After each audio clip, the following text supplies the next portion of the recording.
Hello students, આપણે આજના વિડીયોની અંદર કમ્પોઝરનો ઉપયોગ કરીને ફોર્મ કઈ રીતે બનાવવાનું એ જોવાનું છે. તો સૌથી પહેલા આપણે કમ્પોઝર વિન્ડો કઈ રીતે ઓપન થાય તે જોઈએ. તો અહીંયા ડેસ્કટોપ પર તમને કમ્પોઝરનો આઇકન દેખાશે, નીચે કમ્પોઝર લખેલું છે, એના પર રાઈટ ક્લિક કરી અને ઓપન ઉપર ક્લિક કરશો એટલે કમ્પોઝર વિન્ડો ઓપન થઈ જશે. ઓકે, આ ફર્સ્ટ વે છે. અને સેકન્ડ વે છે, તમે અહીંયા સર્ચ બારમાં કમ્પોઝર ટાઈપ કરશો એટલે કમ્પોઝર વિન્ડો ઓપન થઈ જશે. હવે આપણે ફોર્મ ક્રિએટ કરવાનું છે. તો ફોર્મ ક્રિએટ કરવા માટે ઇન્સર્ટ પર ક્લિક કરવાનું છે, ફોર્મ ઉપર ક્લિક કરવાનું છે અને ડિફાઇન ફોર્મ ઉપર ક્લિક કરવાનું છે. હવે ફોર્મ નેમમાં તમે કોઈ પણ નેમ આપી શકો છો. હું અહીંયા ફોર્મ 1 આપું છું. હવે એક્શન યુઆરએલ છે, તો યુઆરએલ નો મીનિંગ થશે uniform resource locator. URL is the address of a web page. એટલે કે વેબસાઇટનું વેબ પેજનું એક યુનિક એડ્રેસ છે જેના દ્વારા તે સ્પેસિફિક પેજ ઓપન કરી શકાય છે. હવે અહીંયા હું આપી દઉં છું, મેં એક ઓલરેડી જે એક પેજ બનાવી રાખેલું છે, તો હું નામ આપું છું aa.html. હવે મેથડ છે ગેટ અને પોસ્ટ, તો એમાંથી હું પોસ્ટ મેથડ સિલેક્ટ કરું છું અને ઓકે બટન ઉપર ક્લિક કરું છું. ત્યારબાદ આપણે એક લેબલ એડ કરવાનું છે. તો એના માટે ઇન્સર્ટ ફોર્મ અને અહીંયા હું ક્લિક કરું છું ડિફાઇન લેબલ અને અહીંયા હું લેબલને નામ આપું છું નેમ. હવે ત્યારબાદ આપણે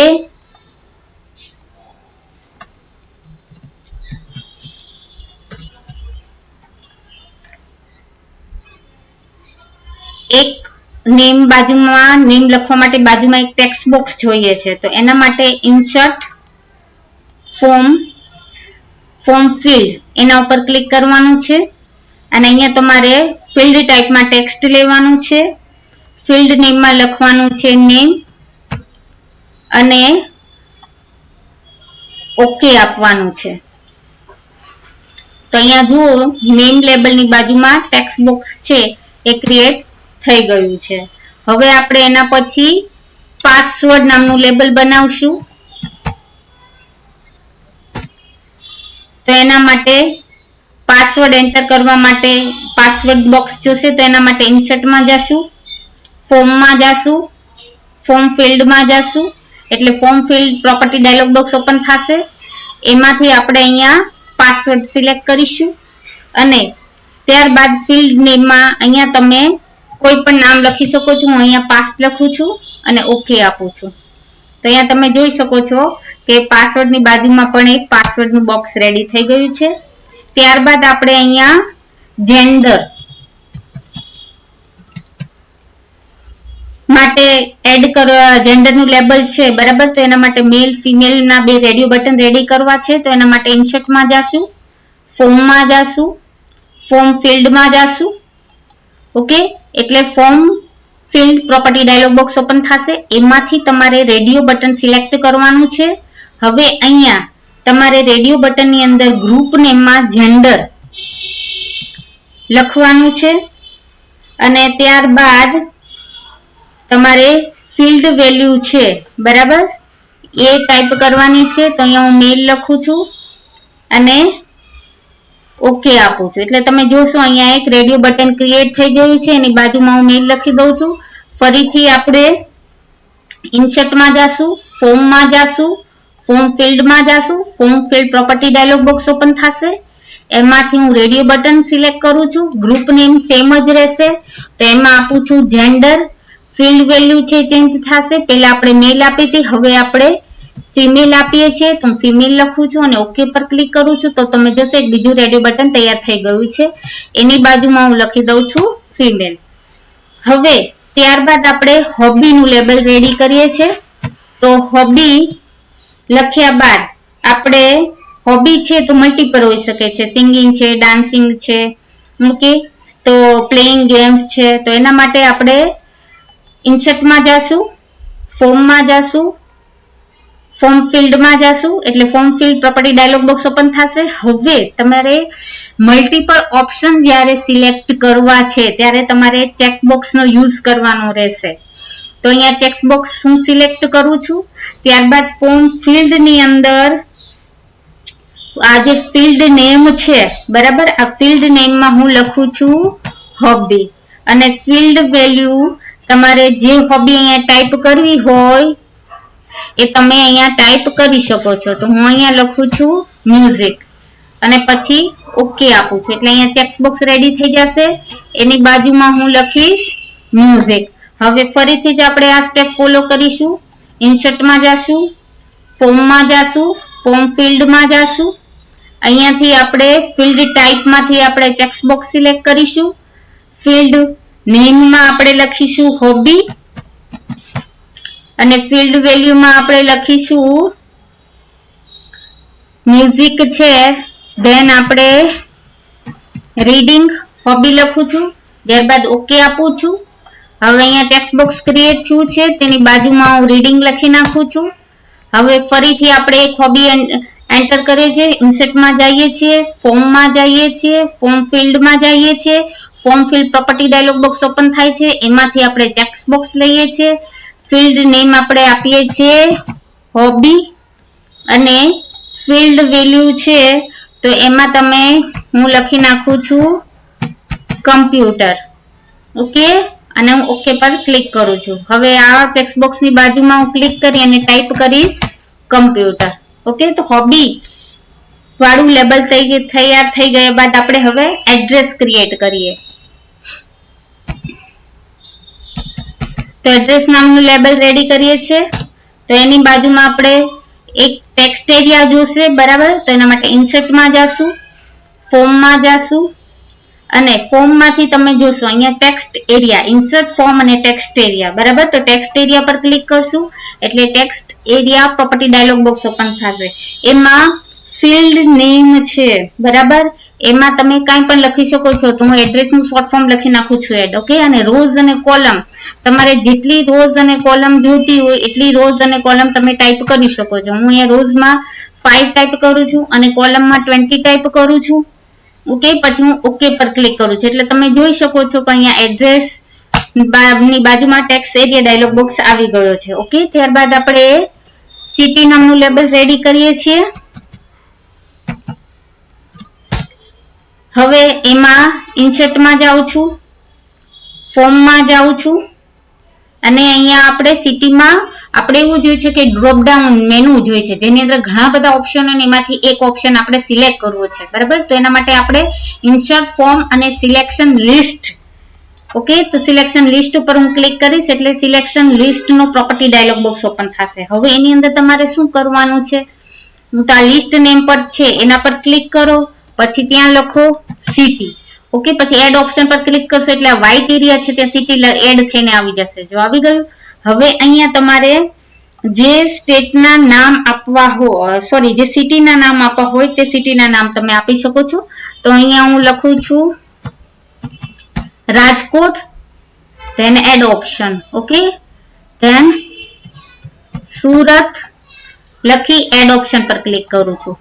પછી ગાંધીનગર લખી એડ ઓપ્શન પર ક્લિક કરું છું. ઓકે, પછી અહેમદાબાદ. ઓકે, અહેમદાબાદ લખ્યા બાદ હું અહીંયા ઓકે બટન ઉપર ક્લિક કરી દઉં છું, બરાબર. એટલે અહીંયા તમે જોઈ શકો છો કે selection list drop down menu થઈ ગયું છે રેડી. હવે આપણે શું જોઈએ છે, આટલી જ ફોર્મમાં ડિટેલ જોઈએ છે. હવે આપણે એક સબમિટ બટન અને રીસેટ બટન ક્રિએટ કરવું છે. તો એના માટે શું કરવાનું છે, તો પહેલા હું સબમિટ નામનું એક લેબલ રેડી કરી દઉં છું. હવે અહીંયા આપણે શું કરીશું, તો ઇન્સર્ટમાં જશું, ફોર્મમાં જશું, ફોર્મમાં જઈ અને અહીંયા ફોર્મ ફિલ્ડમાં જવાનું છે. ફોર્મ ફિલ્ડમાં જશો એટલે form field property dialog box open થશે. હવે એમાં અહીંયા મેનુ પર ડ્રોપ ડાઉન છે એરો, એના પર ક્લિક કરવાનું છે અને અહીંયા સબમિટ બટન લેવાનું છે. સબમિટ બટન લીધા બાદ ઓકે, તમારે ફિલ્ડ નેમ છે, બરાબર. ફિલ્ડ નેમમાં અહીંયા તમે કોઈ પણ નામ આપી શકો છો, સબમિટ પણ લખી શકો છો. હું શોર્ટમાં સબ લખી નાખું છું. ઓકે, પછી અહીંયા ફિલ્ડ વેલ્યુ, તો સબમિટ બટન છે એની ઉપર તમારે શું પ્રિન્ટ થયેલું જોઈએ છે, તમારે સબમિટ પ્રિન્ટ થયેલું જોઈએ તો હું સબમિટ લખીશ અને ઓકે આપી દઈશ. ઓકે, ત્યારબાદ હવે આપણે એક રીસેટ બટન જોઈએ છે. તો રીસેટ બટન જોઈએ છે તો એના માટે શું કરશું, અહીંયા નહીં આવે, સોરી. હવે રીસેટ બટન જોઈએ છે તો એના માટે આપણે ઇન્સર્ટમાં જશું, ફોર્મમાં જશું, ફોર્મ ફિલ્ડમાં જશું અહીંયા ડ્રોપ ડાઉન એરો છે એના પર ક્લિક કરશું અને અહીંયા નીચે રીસેટ બટન ઉપર ક્લિક કરશું. ઓકે, હવે અહીંયા ફિલ્ડ વેલ્યુ છે તમે કાંઈ પણ આપી શકો છો. હું રીસેટ આપી દો, આરી લખી નાખું છું અને પછી અહીંયા મને રીસેટ બટન પર પ્રિન્ટ થયેલું જોઈએ છે રીસેટ. ઓકે, તો અહીંયા રીસેટ લખું છું અને ઓકે પર ક્લિક કરું છું. એટલે જો જે વસ્તુ તમારે બટન પર પ્રિન્ટ થયેલી જોઈએ છે એ તમારે એમાં લખવાની હતી જે અત્યારે તમને દેખાય છે. હવે આ જે ફોર્મ આપણે ક્રિએટ કર્યું છે બરાબર, એને આપણે સેવ કરવાનું છે. તો સેવ કરવા માટે ફાઇલમાં જવાનું. ફાઇલમાં જશો એટલે મેનુ અપીયર થશે, એમાં અહીંયા સેવ ઉપર ક્લિક કરવાનું. એની શોર્ટકટ કી કંટ્રોલ F છે. હવે સેવ ઉપર ક્લિક કરશો એટલે પેજ ટાઇટલ આવશે બરાબર. પેજ ટાઇટલ આવશે એટલે કે પેલું ડાયલોગ બોક્સ આ પેજને તમારે શું ટાઇટલ આપવું છે એના માટેનું છે. તો એના માટે હું ટાઇટલ આપી દઉં છું ઇન્ટ્રોડક્શન. ઓકે, હવે હું ઓકે પર ક્લિક કરીશ. ઓકે પર ક્લિક કરીશ એટલે હવે સેવ એઝ નું ડાયલોગ બોક્સ છે એ ઓપન થશે. આ સેવ એઝ નું ડાયલોગ બોક્સ ઓપન થઈ ગયું. હવે મને સેવ માટે પૂછે છે તો હું અહીંયા નામ આપી દઉં છું introduction.html. ઓકે, introduction.html આપી દઉં છું અને લોકેશન અહીંયા સિલેક્ટ કરશું. પહેલા તો આપણે ફાઇલને કઈ જગ્યાએ સેવ કરવી છે એના માટે તો હું અહીંયા આ ફોલ્ડરની અંદર સેવ કરવા ઈચ્છું છું બરાબર. તો હું લોકેશન સિલેક્ટ કરી લીધું છે મેં અને હવે હું સેવ પર ક્લિક કરી દઉં છું. એટલે અહીંયા મારું આ જે ફોર્મ છે એ રેડી થઈ ગયું છે. હવે આપણે આનું આઉટપુટ ચેક કરવું છે. તો આઉટપુટ ચેક કરવું છે તો એના માટે શું કરશું? તો આઉટપુટ ચેક કરવા માટે આ ફોર્મને તમે ક્યાં સેવ કર્યું છે? તો આ ફોર્મને મેં સ્કૂલ પ્રેક્ટિકલ નામનું ફોલ્ડર બનાવ્યું છે એ હું ઓપન કરીશ. એ સ્કૂલ ફોલ્ડર નામનું પ્રેક્ટિકલ ફોલ્ડર છે એ ઓપન કરીશ. એની અંદર સ્ટાન્ડર્ડ 12 પ્રેક્ટિકલ બરાબર, એમાં ચેપ્ટર 1 કમ્પોઝર એની અંદર અહીંયા ઇન્ટ્રોડક્શન નામની ફોલ્ડર જે આપણે અત્યારે ફોર્મ ક્રિએટ કર્યું મેં સેવ કરેલું છે. હવે એનું રિઝલ્ટ જોવા માટે, આઉટપુટ જોવા માટે એના પર રાઈટ ક્લિક કરવાનું છે. રાઈટ ક્લિક કરી એટલે મેનુ ઓપન થશે. રાઈટ ક્લિક કરશો મેનુ થશે, એમાં ઓપન વિથ પર ક્લિક કરવાનું. ઓપન વિથ પર તમારે આ જે આઉટપુટ જે બ્રાઉઝરમાં જોવું છે બરાબર, ગૂગલ ક્રોમમાં, ઇન્ટરનેટ એક્સપ્લોરરમાં, એ બ્રાઉઝર તમે સિલેક્ટ કરી શકો છો. તો રાઈટ ક્લિક કરવાનું એના પર, પછી ઓપન વિથ પર ક્લિક કરી કોઈ પણ બ્રાઉઝર સિલેક્ટ કરો. હું અહીંયા ગૂગલ ક્રોમ પર ક્લિક કરું છું. હવે ગૂગલ ક્રોમ પર ક્લિક કરશો બરાબર એટલે એનું આઉટપુટ તમને બ્રાઉઝરમાં શો થશે.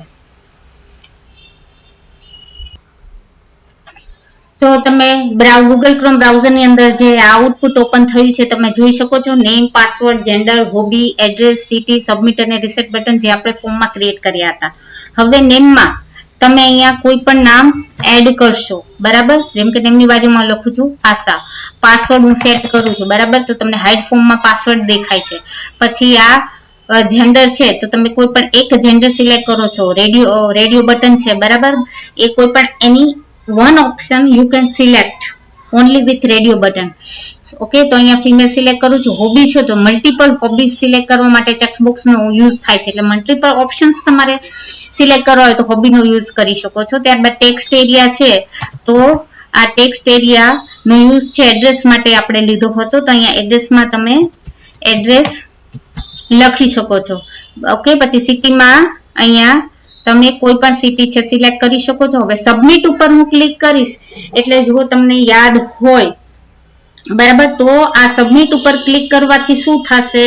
તો સબમિટ ઉપર ક્લિક કરવાથી મેં જે આ ફાઇલ બનાવી હતી એ નોટપેડ બરાબર, નોટપેડ ની અંદર AA.html નામની ફાઇલ બનાવી હતી. એની અંદર મેં આટલું જ લખાવ્યું હતું, ઇન્ટ્રોડક્શન ઓફ ફોર્મ એલિમેન્ટ બરાબર. નોટપેડ ની અંદર આટલું કોડિંગ મેં કર્યું હતું. પછી એને AA.html નામથી સેવ કરી હતી અને એ ફાઇલને મેં લિંક કરી હતી બરાબર. તો આ સબમિટ ઉપર ક્લિક કરતા ડાયરેક્ટ એ ફોર્મ જે છે બરાબર એ ફાઇલ સાથે સર્વરમાં જતું રહેશે એ વેબસાઇટ પર. એટલે introduction of form element A site A form open થઈ ગયું છે. ઓકે, હવે રીસેટ ઉપર ક્લિક કરતા બધો ડેટા છે ડિલીટ થઈ જશે અને ફરીથી એડ કરવાનો રહેશે. તો આજનો આ ટોપિક આપણો પૂરો થયો કે કમ્પોઝરનો ઉપયોગ કરીને ફોર્મ કઈ રીતે બનાવવું.